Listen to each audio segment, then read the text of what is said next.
Yeah, now it's getting to That's right. a welcome word. I mean, a welcome word. It's when you have friends, you probably ask, what is it that you want to drink? Or let's have a hug first, something like that in that appreciative mode. And I'm really happy, Reto, to see you as like, I mean, um, you're a like a star in the sky. You're always here, right? I mean, I should mention Reto is always here. It's like a North Star, and very much appreciate it. And Hetty, wonderful to see you again. It's been a long time, actually too long. As mentioned, I have this, you can believe this or not, but I think of you about pretty much every day because I have a book from Kees Hovendijk on my shelf, which is for you, and it's standing there to make sure that I will not forget. And I think I've mailed you about this as well. But it's and then we have Koen. And talking about hugs, Koen, I guess that is our trademark. And wonderful, Sami, to see you again. I guess if Reto is the North Star, then Sami is certainly also a star in the sky. It's wonderful to see you all here. Thank you very much for your kind words. Yeah. Yeah, indeed. Welcome. Well, And yeah. for those who are here for the very first time, the procedure is the following. It's called Ask Me Anything. And the me is specifically towards Joep, as he's our AI expert and a leadership expert. But any questions that you have about appreciative inquiry or leadership or something else where you think like, I need to ask this question to this wise man, you bring it along and and shoot into his direction in an appreciative way, of course. So in that sense, if there are already people who feel like they are having a question, you just unmute yourself and you go along the way.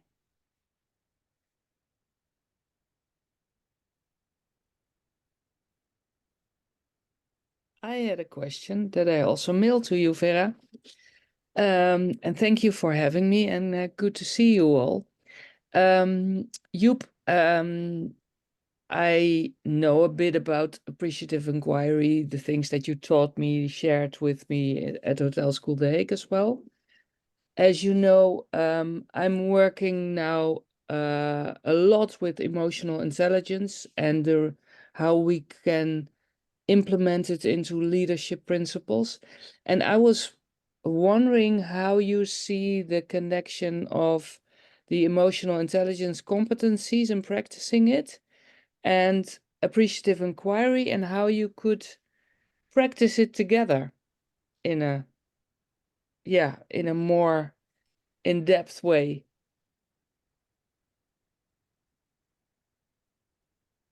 That's a beautiful question, and it probably could take the whole time if we kind of set up a dialogue around that. I think, well, let me start with a first initial thought. Also, when I saw you, I think you cannot do one without the other. So they're interlinked.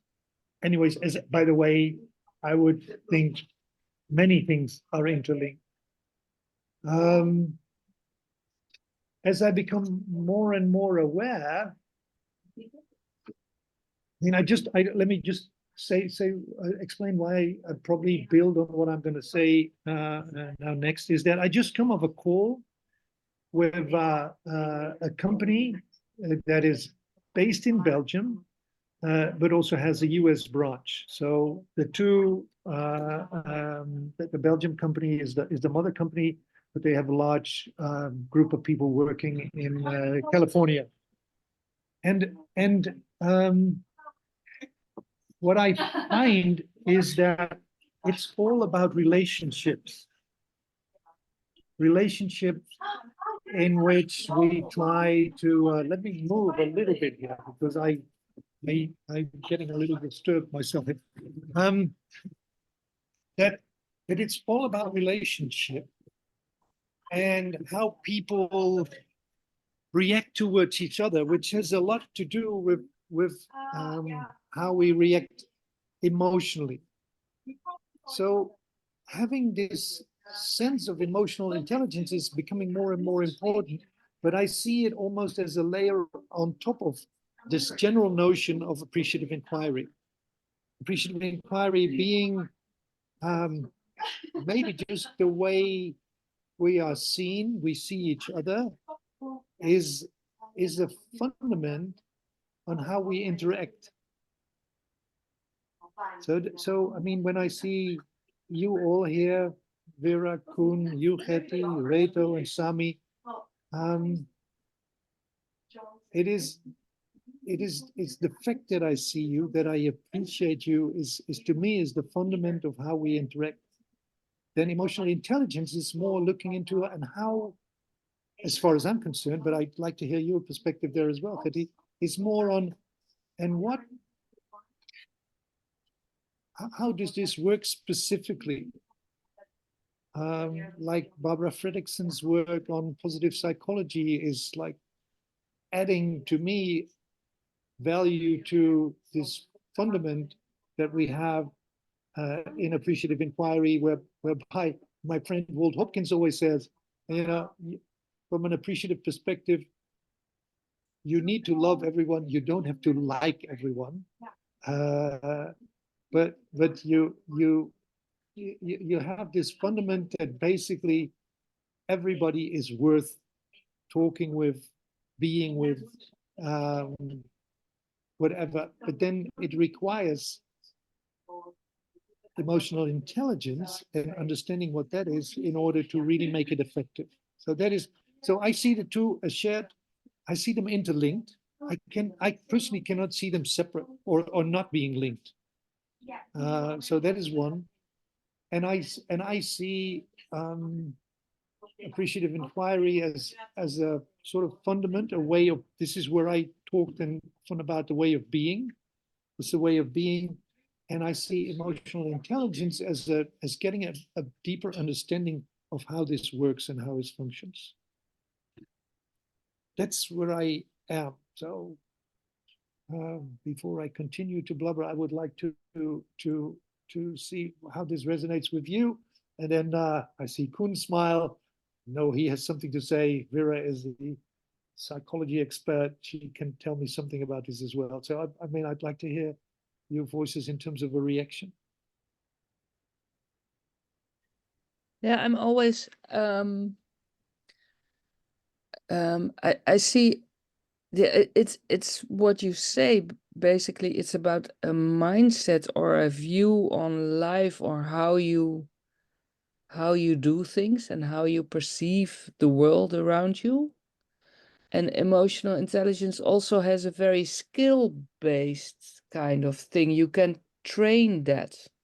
So it might be that if you train emotional intelligence, that you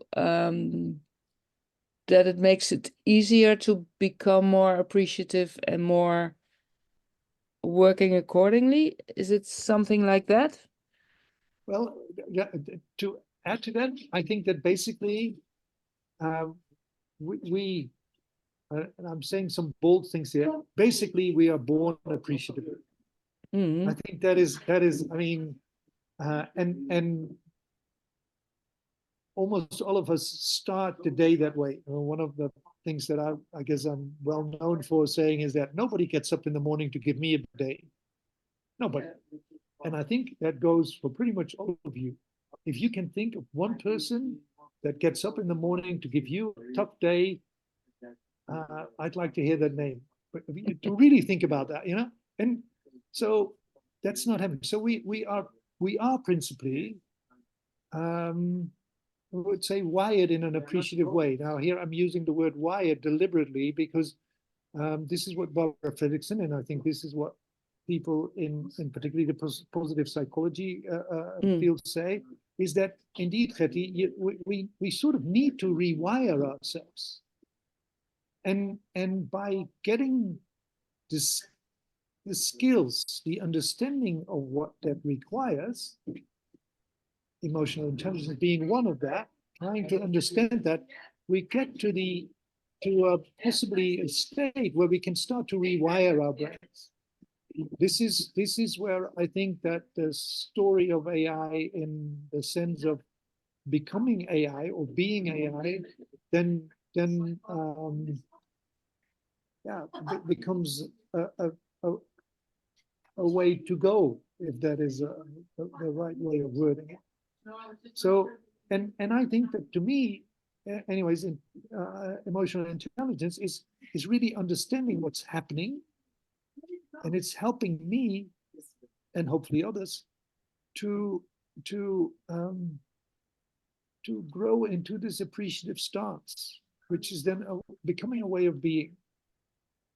I mean, that is, and this is then from the research of Marcus Buckingham, Laura Fredrickson, and others, is we are actually capable of rewiring our brains. Mm-hmm. But it's depending, we have to learn we have to learn words that are appreciative. We have to learn to look at people from this, what I often share with others, from this perspective of possibilities and potential rather than a problem. I mean, this is what I mentioned that I just talked to this client. They see the 8 people as problems and nuisances, and that's really the challenge, I would say.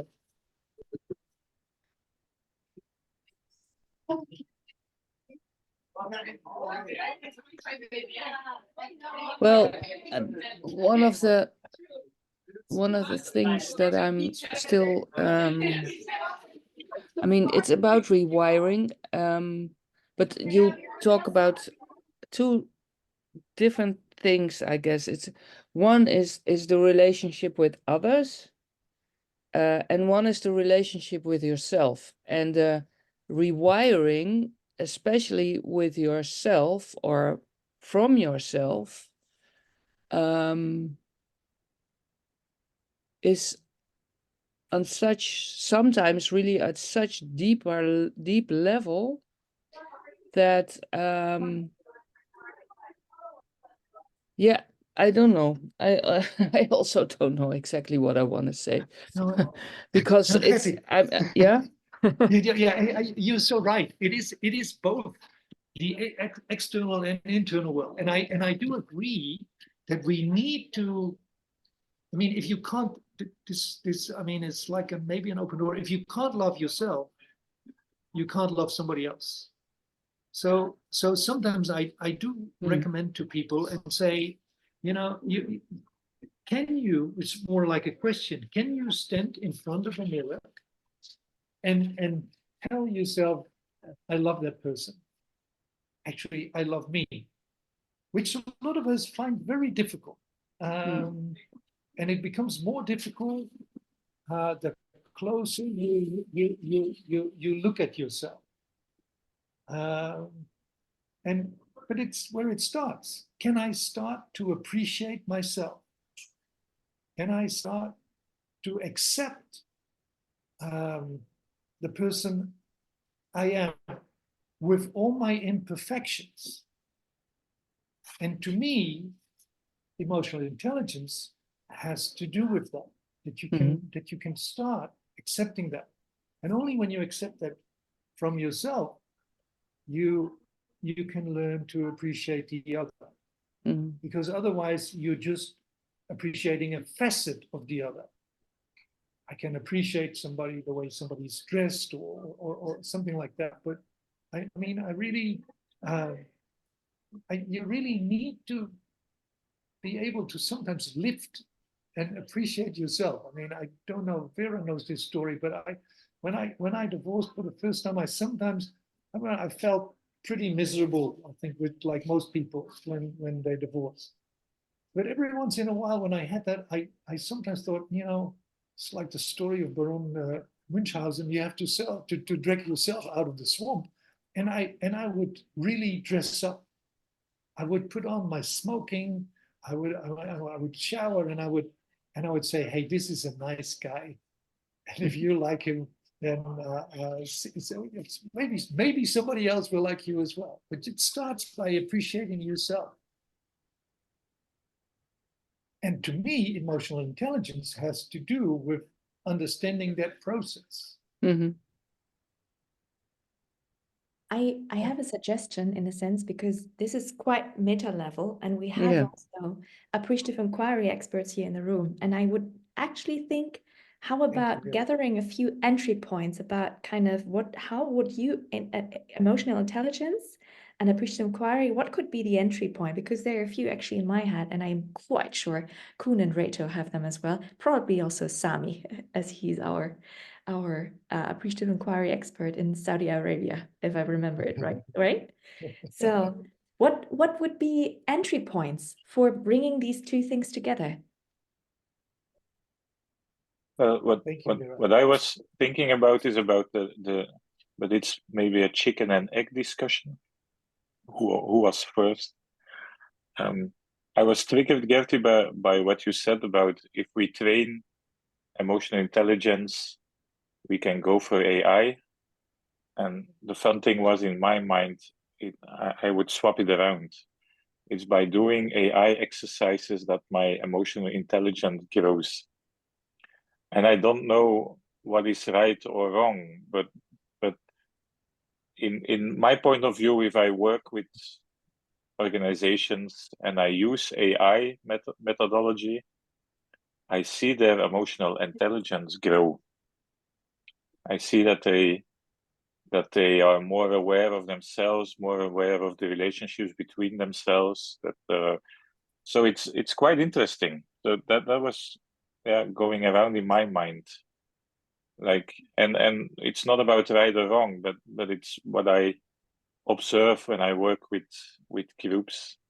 Yeah. That Yeah, thank you. It's a matter of where you come from, right? I mean, you are all appreciative inquiry specialists, or people that know, or at or least pretending. that's what I now presume. And I'm coming from the emotional intelligence part. Well, that's So interesting. it's the starting point. But you can use both, right? That's what you want to say. Yeah. Yeah, and it's not about right or wrong, but No. and Joep, what you said about they are family of each other. There are a lot of other things that are family of AI and emotional intelligence, and I do a lot about holding space the last years, and it's all interlinked, and that's very interesting to see. Like, so I liked your question, because what I dislike is all these.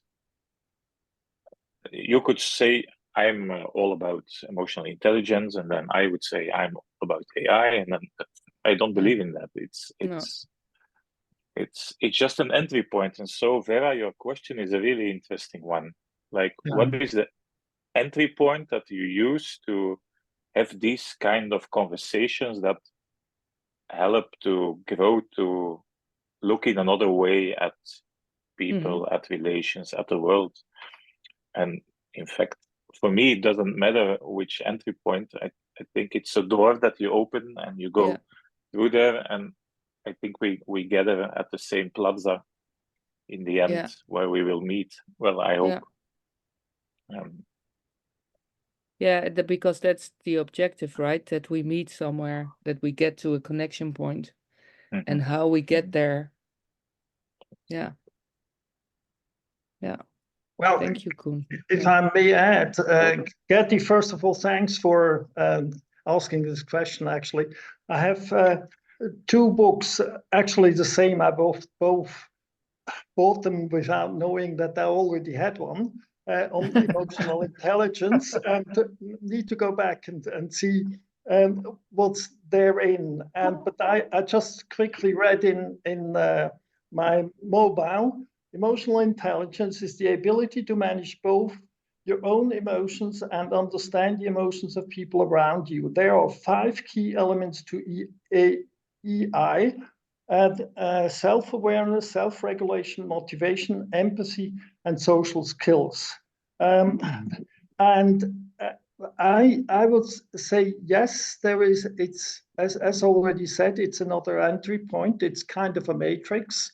You need to have these ingredients all, but appreciative inquiry is I believe, in tendency more focused on resolving problems, resolving a matter, and be focused on it. What we did years ago when Vera and Joep were together in Frankfurt, actually, and we had this Stromsparcheck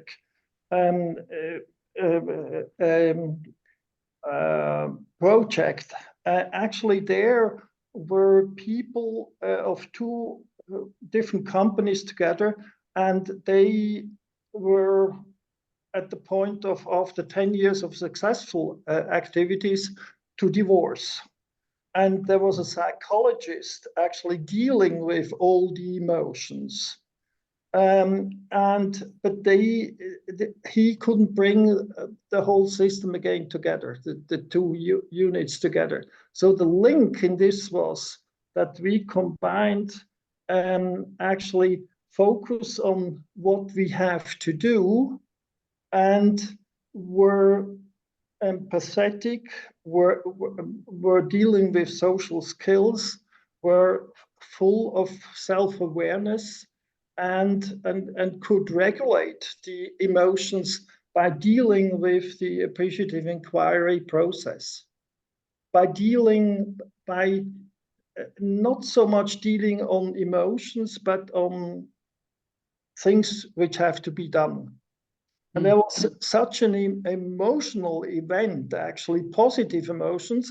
I remember when Vera was actually dealing with, in one group, in bilingual English and German, and very enthusiastic. There was an enormous amount of energy in the room, but not focused on the emotions of each other, but focused on the task.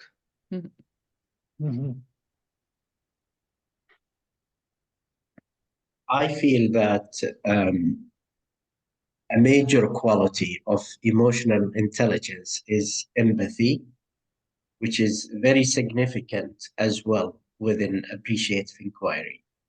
And this could be a major link between the two approaches.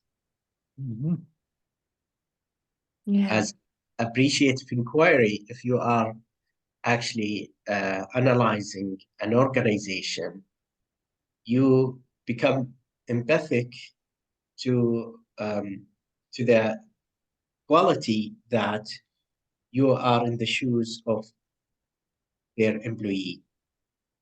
Mhm. The same position of them. Yeah, I love that. And maybe one thing that when listening to all of you, that I was thinking about, also, I love that you read it out. I was not aware of the different things, Reto, that you read out about emotional intelligence, which is quite interesting.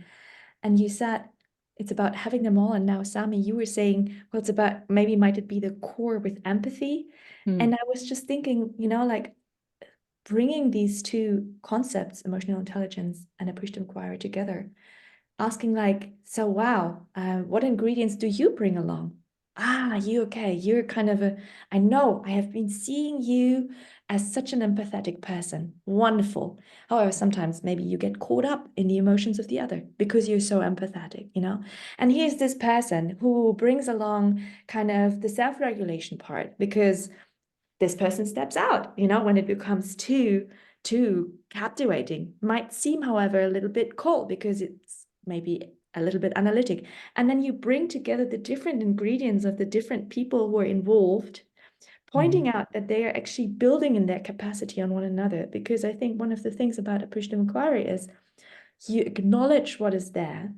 So if it is the hard emotions, or if it is that person who's very empathetic, but maybe gets kind of lost in his or her own emotions and the emotions of the others, it's still what you appreciate of what is there, and then you build upon one another with kind of the strengths that each one brings, pointing always out that there's a strength maybe a little bit overplayed by one person or the other, because we're all talking about imperfections and loving loving the own imperfections. We help each other love these imperfections, because at least for me, sometimes it's also hard to love my imperfections. So we then use one another, and we use appreciative inquiry to kind of appreciate what is there and help each other regulate whatever is in my repertoire, a lack or too much or whatever, you know. So you start playing with that and make it a tasty soup.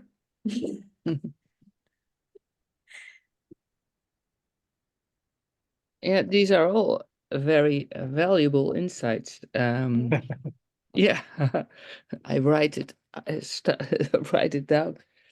What I especially like is what you say, that you work with what is there at that very moment, or what is here at this very moment, and that you. So actually, we are doing that right now, right? We bring those different elements together and try to see how we can regulate the whole thing there, or at least that's what I'm trying to do right now. Yeah. Well, I guess Yeah. it's also what Kuhn said, where we come from. You know, this is the underlying principle at work for appreciative inquiry, which is social constructionism. So none of us is really, you know, it's not about who is right. And interestingly enough, regardless who I have heard here speaks from this is possible as well. And Kuhn actually very clearly said it doesn't really matter where you come from, whether it's emotional intelligence or whether it's appreciative inquiry or anything else, as long as you continue to have the dialogue. So are our relationships not all beautiful diamonds with many facets, as a metaphor that emerges for me? And once you, or as soon as you get into a conversation, actually a dialogue, that one facet is more beautiful than the other, then you start losing the notion of what appreciative inquiry really might mean. If we can see that the 6 facets that we represent here, and in mind for me is also people in Singapore, but also in the US who we know watch these recordings, together give us an opportunity to learn by listening to what Sami says, what Kuhn says, what Reto says, what Vera says, what you said, Betty, and what I share, and just discovering what is the meaning, because it's I think that appreciative inquiry is a lot about the meaning making and understanding who I am and who we are. And then I think that if your brain gets rewired in a way like mine, you see possibilities and potential everything. I mean, when I see us as a group, then I think, you know, changing the world is not that hard. I mean, just give us the space, it will create a wonderful environment. I know that may be a little bit naive, but it's also very helpful and hopeful for me anyways. And one aspect that I would like to bring in as well, with regards to the leadership, because that I remember that was part of your thing, of your question as well, is that's at least a lesson that I'm learning right now with the team that I'm leading, with regards to the salon that we are hosting in Amsterdam, and to which Reto is coming. Like, yay! Looking forward to that. That I come from maybe I was brought up like that, maybe our educational system in a way works like that, or larger parts of the society, that if we are in charge, if we take if we have the responsibility, you know, I should be kind of the one who knows the next step and who knows kind of where to go and that kind of stuff. And what I'm learning right now by doing, and I see us doing here in this call as well, is, well, maybe I know a little bit, but there's lots in the room that I don't know. And I have to create the space and trust that what comes about will be the right ingredients for the soup that we all want to cook together. So it's about me as maybe I know a little bit about appreciative inquiry, and I know even more about emotional intelligence, or less, or whatever, but I don't have to kind of roll out all the steps. What I need is a good first question, and then the trust that whatever is going to be in that space here right now will be enough to take the next step. And then from there, again, the next steps will emerge, whatever, Yeah, that's a nice one, because people tend to look at I see leadership far more as individual, that everybody takes leadership over whatever you do. But if we talk about leadership in work life, it's so often that we look at the so-called leaders, or the formal leaders, that they know it all. And they like to pretend sometimes also that they know it all. So that also even makes it us waiting, oh, tell me, big leader, what you want. And that's of course not, it's all about co-creation, basically. That's, yeah. So that, and trust is such a powerful thing there, and so hard also sometimes, yeah.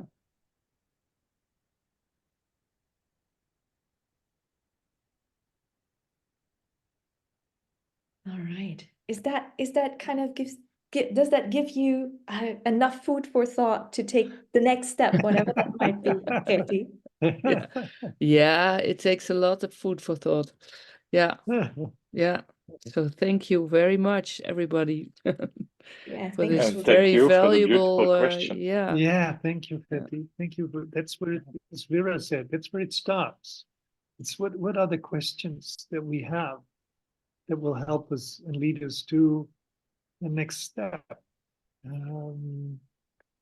As long as they're, sincere questions, which I guess is another thing that I really like about appreciative inquiry. It is, are we asking, why are we asking the question? Are we asking the question to look intelligent?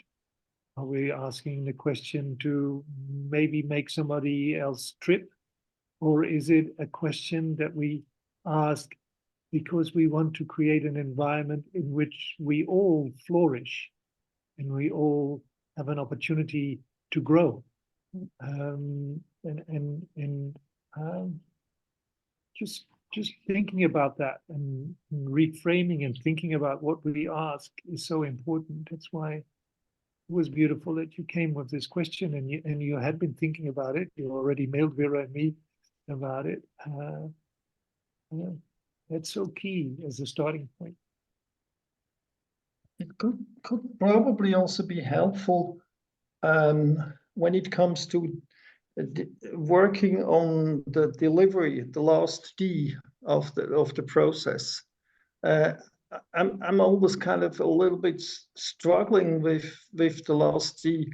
What is now needed to really have the system kind of being in a new energy environment? And I could imagine that, for instance, emotional intelligence and the characteristics, the key elements actually could help to really define this,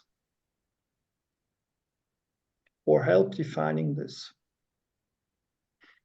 Can you say more about that later? Because I'm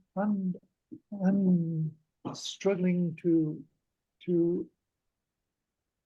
hear what you mean by that.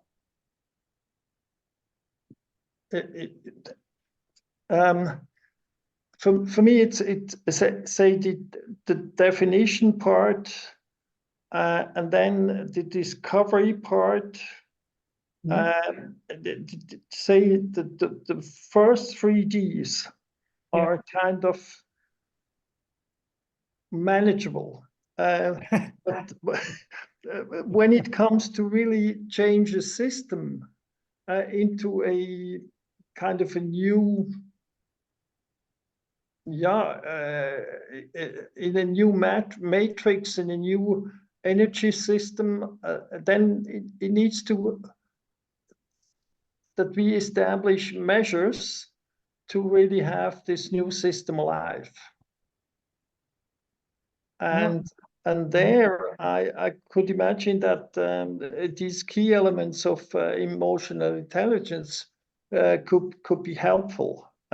So what do we do, for instance, in with regard to social skills? What do we do with regard to empathy? What do we do in conflict management and so on? Just a thought. Yeah, well, it's a beautiful thought, and I highly recommend you to all of us to take notice of the work of Frank Barrett and his little booklet, Saying Yes to the Mess. And it's what I heard Sami say as well about the empathy, and I heard you say that. I guess the could it be, I'm just putting that here as kind of a provocative statement, could it be that if you really want to be successful in the last D, that you need to listen and to see? So you need to hear and see the other. And I mean, I'm a, so you can again come from different perspectives, like Koen said, and he may add to this in a second as well. But Frank Barrett talks about the Jess metaphor, and he says the last D is all about understanding real improvisation, which is pretty much what we're doing here. So a question comes up, a theme comes up, and we all start to play with it. And and the interesting thing is that we all start to play with it, which is key. I mean, if you have a jazz band with a bass player and a drum and a trumpet, and only the trumpet player is playing, then something is wrong with the improvisation, or by the way, with the band as a whole. So you all need to play, and we all play so far. We all have shared, and I do. So the last D, Reto, is about is really about listening from, and I love what Sami said about this notion of empathy, whereby and some of you know this story from me, but I quite often play So What. When it comes to the last D, I play So What from the album Kind of Blue from Miles Davis. And Frank pointed out to me that that actually somewhere at the beginning there is a mistake. So somebody makes a mistake. And this is where empathy comes in. Somebody heard that in the band and start to play with the mistake. So, not saying this is wrong, we have to do it again. No, he listened to it. Thought, you can do something creative, because what is a mistake? A mistake is something that we think is not something that's not in the right place. I mean, it's the same with, some of you know that I have a degree in horticulture, and I remember from my study that one of my professors said, and what is weed? Well, there is no such thing as a weed. We call it a weed because it's not growing in the right place, what we think is the right place, by the way. So, and it's the same with the note that was apparently a mistake.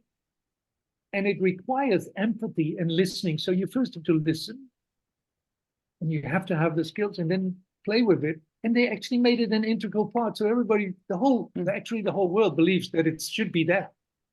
And most of us don't even hear it. I mean, I never heard it until Frank pointed it out. Say, hey, somebody hit a wrong key or note or whatever. And it is starting to work on a theme. This is why, I mean, I mentioned it. If you after this session, go listen to So What, Kind of Blue from Miles Davis. If you have not heard it before, just and listen to it as something that was not there. It was not on paper. I mean, in terms of preparation, you could say that Vera and I do a lousy job because all that happens is she sends out a link. But there is no script. There is nothing. We don't even prepare questions in case nobody else has a question. Honestly, we did that, I think, with the first 2 sessions. So I will prepare a few questions in case nobody has a question. But this is true improvisation, what we do. And it's building on, I've been using Sami's words, I've been using what Koen said, I've been listening to what Reto said. And in that D, Reto, this last D, it's all about that. It's all about the courage to improvise. And what also, to me, what really brings it on, to be able to work with mistakes in that sense, the way you say it, also ask for a lot of self-confidence and a lot of trust in yourself and in others, that it's okay, and that the outcome will be okay, right? So in the D phase, on the last D phase, the delivery phase, and I like, Retty, what you said about using the different competencies there of EI, all those EI abbreviations. It's if you are trusting yourself and others, that also needs to have a practical use of all the competencies of emotional intelligence as well, because that gives you more self-confidence and trust in what happens. Yeah. So this is, I need to get into, you read a book about emotional intelligence. I need to read the book about appreciative inquiry again. to have it very on top of mind. Yeah. Do read the one with Diana Whitney. Yeah, I have that one. Yeah. Yeah. Yeah. She told me that this is her favorite one. So okay. Yeah. Okay. Will do. And like it's I absolutely hear what you say, and for me resonates with what you said, just with Reto's idea of could it be that we kind of take these different things as a measure, and I think that's worth trying it, it's and then adding a little risk, trying to improvise. So having a grid, having an idea, and then we try to let go a little bit more. And the next time we try to and there might be a wrong note, a wrong key. Okay, good, but it's not to ask the perfection right away and the self-confidence right now, because this is building up as well. It's like a muscle, like we are building up the AI muscle, respect. And sometimes, and building up an AI muscle, if we are children, starting with what you said in the very beginning, we might just run, we are wired appreciatively. But we know that if we get older, we love a good teacher, a good yoga teacher, a good whatever teacher. So we have a plan, and then we start improvising if we got it. So that's what comes to mind as well. Yeah. I would like to hear Koen and Sami as well reflect on this for a second. To have their voices on the last D.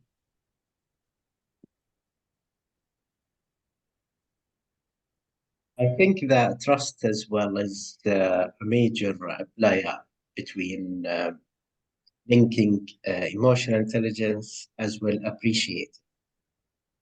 First, if the consultant gain the trust of that organization, then they will be endorsing whatever comments or suggestion or guidance the consultant will be providing to the organization. so that trust as well working very emotionally intelligent with the leadership of that organization is very important.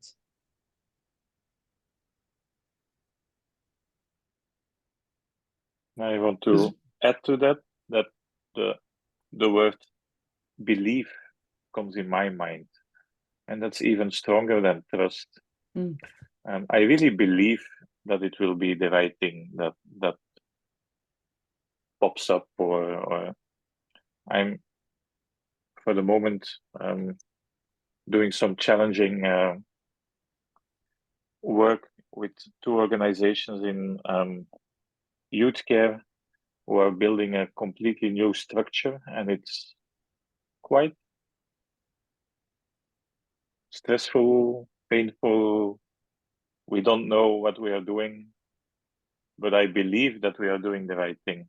So it's for me even a bit stronger than trust. It's really the belief that we are doing the right thing. And I could add, Vera, to what you said, and let's just do it, and then we'll see what happens. All this thinking that we know the right answer, there's only one way for me to know what will work, and that's doing it. So, and then another thing pops into my mind. This is damn hard for the clients I'm working with, because I'm quite good, I can say that of myself, in real improvisation. All these words get me. It's not only the abbreviations, it's all these words. I'm very good at improv. A good way to work around. I'm very well at improv. I really trust and believe that we are doing the things that we are doing, and that these are the right things at the right moment. But what I'm curious about, and maybe that's a question for the how do we have to call you? My name is Joep. Yeah. Okay, for the Joep. And if I'm very lucky, you even call me friend. I know that's already a big thing. No, but I'm curious about what could work, because we started with a question about emotional intelligence, and I'm sure we can train that in some way, and we can help people to. But I'm curious, and maybe it's a question to all of us. Like, what are the key success factors that you already saw to take people into that trust and into that improvisation, that they can bear with it, and that they can believe that it's okay what we are doing, with all the things that we learned to. It has to be right. We can't make mistakes. All these things we learn by education and by school systems. And so I'm curious about what could be helpful when you feel that people are putting their heels in the sand because they say, oh, let's not go there because this is not going to work, or where are we going, or all these kind of stuff that people are telling when we try to perform the last D. Well, yeah, I'd love to open the floor in a second, but I also love to address this as Joep or as a friend or whatever. So to me, there are 2 strengths. There is the skills element. If I want to drive a car, if I want to improvise, whether it's music or whether it's sailing, I need to know certain skills. And everybody says you don't need that.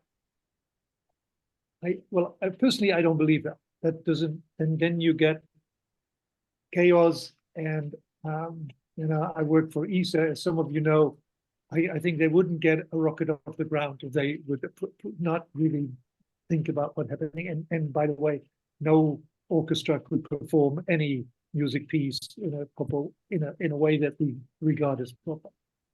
But there is this other side So this strength of having the skills and the capacity is one thing. There is the other side, and actually this conversation, I was very much, and I talked this afternoon about trust, Sami, and I talked about professional trust, and Koen, I'm very much triggered by what you say. Underneath trust may be belief, and I'm personally now trying to see what, coming from an emotional perspective, what does this emotionally, and I can explain the trust part. Trust I can also analyze. I mean, I was this is already a fair number of years ago. I was in New York, and I was one of the speakers, and the speaker before me talked about trust, and I remember his first line saying, "And do you know how many different kinds of trust there are?" And I guess none of us in the audience knew, at least I didn't. And he said, he was from an academic background, he said there are 24 different kinds of trust. And then he started to kind of make an analysis. And me being me, I said, well, 2 is enough. So I made this distinction between personal trust and professional trust, which in a way has been very helpful for me. And there is a difference, a big difference for me. I can have professional trust with somebody who I do not like, who I disagree with, but when he or she knows his stuff, like driving a car, then I professionally trust him. And I may be in the car with somebody I don't like at all. But I mean, and let's take Max Verstappen. He's a pretty good driver, I think. He's this Formula One racer. I think he's a pretty good driver. I don't know whether I could personally trust him, but certainly professionally. Now here is, Koen, what you said is about a belief, and it's I just translated to myself, you know, with the upcoming salon. Do I trust it will be a success? Yes, I do.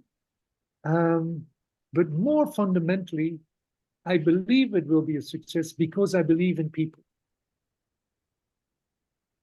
And that, yeah. So go.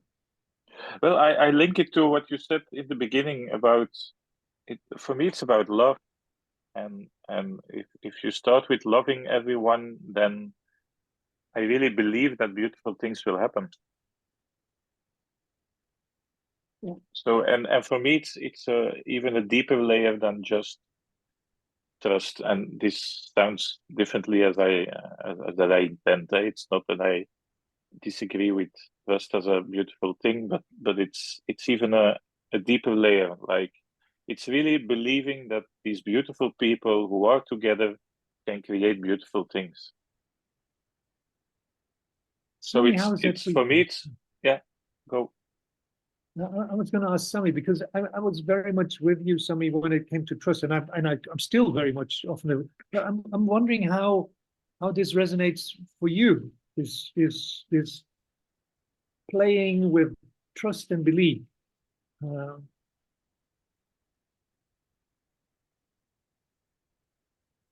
Sure, it's very important. That's why the leadership of this organization had actually selected this consultant because of the trust, not only the qualification, not only the experience.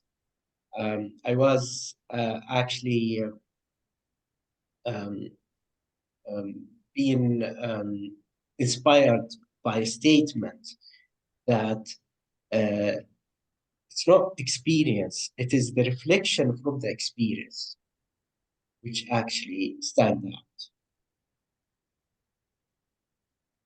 Mm-hmm. So, but that's very much a trust. But does the word believe in that leader then also apply, or is that just going too far? I mean, what happens to me? I'm all over the place. Sometimes I become very analytical just to understand and grasp it. So listening to Koen, I'm starting to build this model, whatever, of saying, well, there is this bottom. It does start with the notion of love, whatever that may be. But I guess when we look at children or babies, we or look sometimes at partners, or we see the eyes of some people, then we know what love means. On top of that is the belief. And then as a next layer, a third layer could be trust. And by the way, it becomes more and more complex. There is like, well, there is unconditional love. That's it. Period. But isn't it and- also the belief that that you can trust, so that you that you have a, I mean, that's what it brings up to me. If, I mean, trust, you can sometimes even decide to trust. And that has to do with your basic belief of that people are not getting up in the morning to do me bad things, you know? So it's also a ground, yeah, setting mindset of, okay, I can trust. And I can also understand what you're saying about reflection of the experience, because that influences the if it is possible or not. If you have a bad experience and you think about it and you reflect upon it, then that might influence your, or at least bring it out of balance, your belief that everybody has good intentions or knows what he's doing or whatever. Or do I make it even more complicated? No, I'm Yeah. not. I love the conversation. I'm just going to make a meta organizational thing. It's Remark. Yeah. 7 o'clock. For those people who need to leave or want to leave sharply at 7, you are more than welcome. Just give us a wave and goodbye and leave. But it's a very interesting conversation, I think, very thoughtful. So for those who want to stay, please stay if you want to. I need to leave. All right. Rita, Reto, all take good. care. Yeah. Thank You you. Take care. See you soon, and looking forward to that. Yes, Yeah. likewise. And it's sorry to continue, but very happy that you, Koen, are here. Thank you. Goodbye. Welcome. Bye bye, Reto. Rita. Oh, So you want to Gertie, if reflect upon Gertie's, yeah, you go Yeah, for it. if I understand, so I don't know if I fully grasp what you said, but to me, I mean, love, and I'm going back to Walt Hopkins, who said that's not really a choice. You may think it's a choice, but it's not a choice. It may be covered up by all kinds of things, and all good reasons or not good reasons, that we create from a social constructivist perspective. But I don't think that love is really a choice. And as belief now in my world is like the next layer, I don't think belief is a choice either. I mean, when I see somebody, Yeah. then I believe. Maybe belief has something to do with the areas. Could be. I mean, I would have to think more about that. And which expense when you get to trust. I trust Koen is a good improviser. Hetty, I trust you're a good teacher. Sami, I trust you're a good consultant advisor. So this is where these terms come from. You're a trusted advisor. But so where love is there is no choice. I think believe is something that you feel. I cannot really reason why I believe in some people. I can do so for the trust. But that's, it's like I said, you're a trusted driver, a trusted consultant, whatever. So I find it fascinating to think about that. It's also in a way very nice that you sometimes cannot find the argumentation and just say, I believe in you. And but I do realize it's probably one of the greatest gifts you can give somebody else. And I would add, Joep, I think if I think about the contexts from which I understood Koen was bringing that question, I think one can learn it. You know, You so believe? there might be this kind of, I believe in that person and I don't even know the argument, but I do think based on kind of pointing out the different angles where things start working again, or where I see the capacity of a person, or where I see that things have been working out because we decided that they should work out, you know, and we made it a success together. You build a momentum. Otherwise, it would be just fate. And maybe it is, but that's not a nice story because it doesn't feel like empowering, you know? And in a way, appreciative inquiry is also about building that story that we all start believing in, and that is leading us to the success. So it's a both end in that respect, I would say. Yeah, whereby if I react to you, I mean, to me, basically, this is what I've shared. I mean, those who've seen some of my videos, but also of me, I believe in the possibilities and potential, principally of everyone, to start with. So everybody is a gentleman or a lady until the opposite is proven, I sometimes say. But you start from the bright side. With the believing thing, I mean, I'm intrigued by this, and I don't know really what the answer is in the end. But I think that like love and belief are often covered with all kinds of layers that we have constructed in our society. So particularly with belief, I think you basically know. But you may say, oh, I need to dig a little bit to see what's really there. Could be. And I don't know whether you can. Huh? And their emotional intelligence is probably going to help us. Yes. Right conclusion. Yeah. That's where it's going to help. This is where, I mean, if you learn to have, Sammy, I've gone back to you, what you said earlier about empathy. If you learn to take that stance, I think you are starting to uncover the possibility to really believe, to trust and believe in somebody. Which to me is a then you taboo. do say that you can learn it.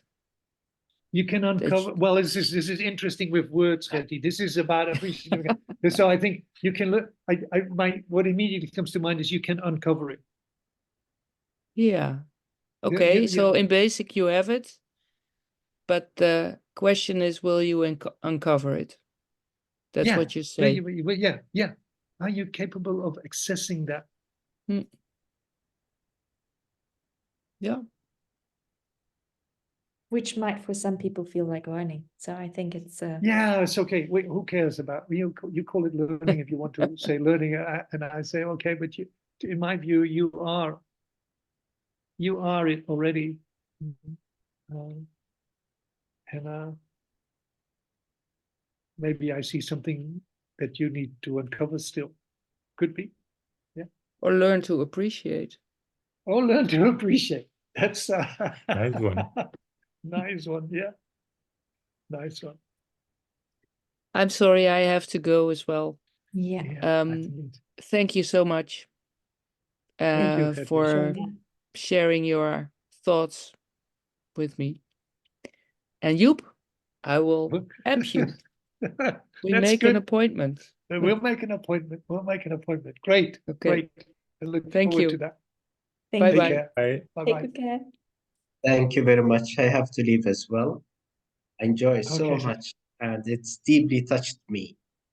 the link between emotional intelligence and appreciative inquiry. And I feel that we should as well reflect on it at a future session. We Yeah. will then. Very important We will. topic. Yeah. Thank you very We much. will. Take care. Thank Take you. care. See you. Take good care. Bye-bye. Bye-bye. Dear Koen, Yeah, so good cool, seeing you. indeed. Ja, het doet deugd. Ja, het doet deugd. Dat is Het doet deugd. Om elkaar nog eens te zien. Ik was Oké, blij we dat gaan- het eindelijk eens paste. Wat zeg je? Ja, Ik was blij dat het eindelijk eens paste. Ja. ja. Ik ook. Want dus jammer Ja, ja. genoeg de 2 volgende niet. Want zo gaat dat dan. Ja. Daarvoor, ik er vind zal het een wel- volgende komen. Zal een Wat, volgende. wat een heerlijk format. Mm. Ja, hè? Wat een zalig gesprek hebben wij gehad. Ja. Toch? Ik vind het fantastisch. Ik ben zo blij, zo voorrecht. Ja, het gaat nog wel wat borrelen, voel ik zo. Dus wat Sammy zei, kan ik wel onderschrijven ook. Van,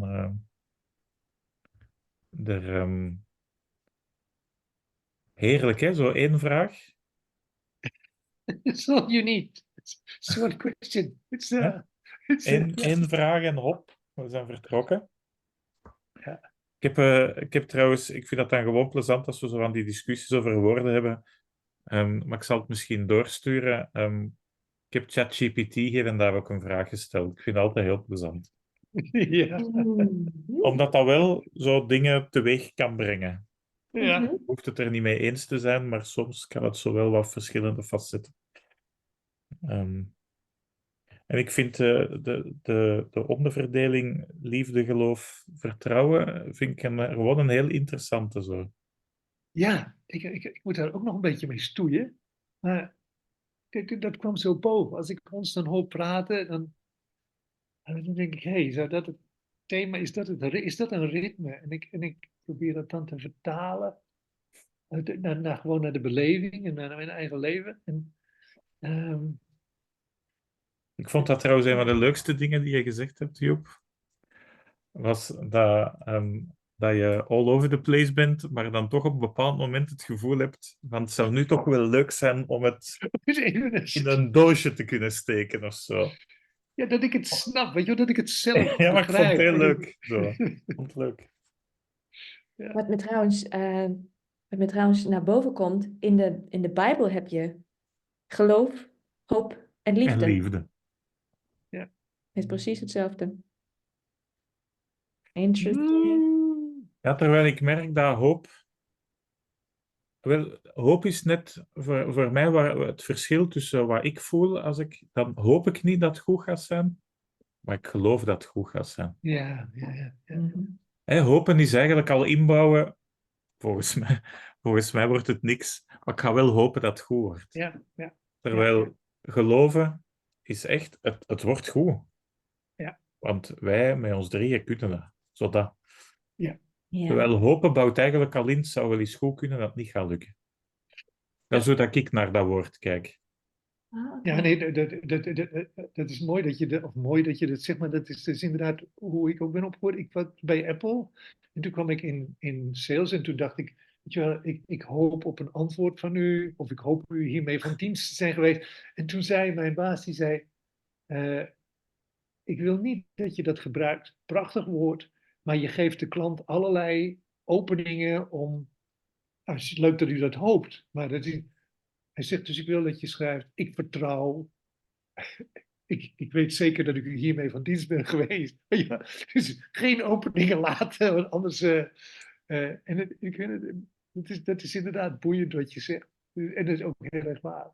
Dus in die zin is er ook, Vera, met het Bijbelse stuk geloof, hoop en liefde, we zijn nog niet aan het einde van het begrijpen van dat, wat daar Nee. precies gezegd wordt, maar het klinkt wel erg goed. We lopen er al 2000 jaar achteraan, ruim. Oh, all right, gentlemen. Yes. Laat ons maar verder lopen. Verder 2000 jaar of Yes. zo. Yeah. Good idea. Het, Koen, Ik zou het ook geweldig vinden. Joep, je hebt daar iets heel pijnlijk en mooi gezegd, helemaal in het begin. Iets met knuffels en zo. Zou nog wel doen. Ja. Kom je naar de denk dat- salon? Dan kan je eens Ehm, knuffelen. Mijn agenda is jammer genoeg niet compatibel met het salon. En ik vond het heel jammer. Maar hoe gaat dat met agenda? Ik vind het altijd zo vervelend, agenda's. Ja. Het zou heel fijn zijn om niet meer te moeten werken voor geld. Want dan kan ik gewoon veel minder gaan werken. En dan heb ik veel meer ruimte om als er dan zo'n salon voorbij komt te zeggen, whatever, ik ga daar naartoe. Ja. Maar op dit moment zit ik Is nog het zo? niet in de periode van het leven waar dat zo is. Maar ik heb... wacht eens, hè. Ik geloof dat dat wel een heel fijn salon gaat worden. Ja, Je vertrouwt I wel. believe. I believe Ik in it. geloof dat echt. Ja, dat Geloof geloof ik. dat niet. Inderdaad. Ik wilde niet zo specifiek worden, Vera, maar het was precies wat ik dacht. Ik vertrouw erop met het team dat dat goed wordt, maar het gaat verder. I believe, and you know, I've shared this with you. I believe in you. That's making a difference. It's a bigger difference than I thought. It came about in this conversation. And by the way, my dear friend Koen, this was a very deliberate, and you knew that I said, I would like to hug you. It's not just that I... Ja. But that will happen. it will happen. It will happen. For now, a virtual kiss into your direction. Bye bye. Enjoy. Thank you. Enjoy. Take good care. Yeah, Bye. you too. Bye. Bye.